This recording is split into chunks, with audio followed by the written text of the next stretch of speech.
épisode de J'ai vécu. Aujourd'hui, on va te parler d'un sujet. Bon, je pense que tu as déjà entendu ça tout le temps. Je pense que tu es saoulé avec, mais ce sera les règles. Mais pas n'importe quelles règles, parce que souvent on entend les règles qui font mal, qui sont douloureuses tout simplement. Mais moi, je te parlais des règles irrégulières. Et pourquoi je t'en parle? Parce que j'ai connu ça. J'ai vécu justement ce moment, cette sensation des règles qui ne sont pas du tout douloureuses.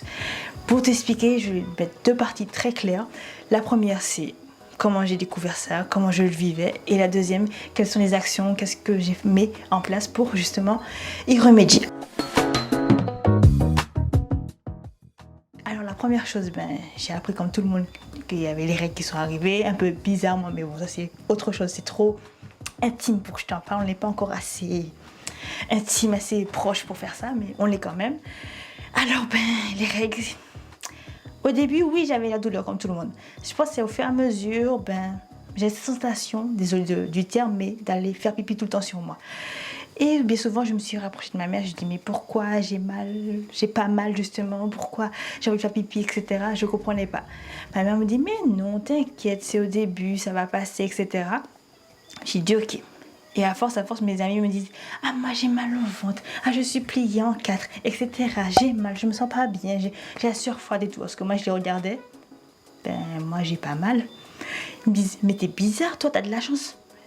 Si t'appelles ça être une chance, d'être tout le temps, d'être partout, ce que tu veux, t'habiller dans les couleurs sombres à chaque fois pour justement éviter le jour où tu as tes règles, être dans le stress de ne pas savoir quand tes règles vont arriver, si ça, c'est une chance, merci beaucoup. » Parce que justement, je n'avais pas de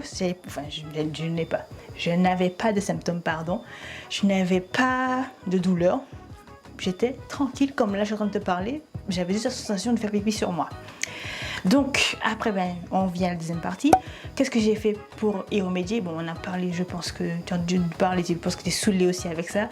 On a parlé des pilules. Je ne suis pas là pour te dire de prendre des pilules. Moi, j'ai juste pris au début parce que je ne savais pas qu'est-ce qui faisait en sorte que j'ai les règles irrégulières. J'ai pris des pilules, etc. J'ai toutes sortes de pilules, toutes les marques, je pourrais te montrer des paquets, j'en ai encore chez moi jusqu'à présent, parce que j'ai gardé en souvenir, parce que justement c'est ça que j'essaie d'oublier de mettre derrière moi. Mais maintenant, ce que j'ai vu, en fait, c'était lié au stress. Je suis quelqu'un qui est très anxieuse, qui stresse pour un rien, qui s'inquiète pour un rien. Et maintenant, ce que j'ai mis en place, c'est avoir moins de stress, penser à moi, car encore une fois, le thème, je pense que le sous-titre sera 2023, je pense à moi. Donc maintenant, j'ai pris ça en compte, je prends soin de moi, j'arrête de stresser, je me calme. Et j'ai vu que petit à petit, je n'ai pas les douleurs, mais c'est devenu régulier. En tout cas, c'était juste pour parler de ça, c'était un court instant pour te parler de ça, parce que beaucoup, on entend parler des règles douloureuses, régulières, mais moi, c'était pas mon cas. En tout cas, je te fais de très gros bisous, merci de m'avoir écouté, et je te dis à la prochaine vidéo de J'ai vécu. Ciao!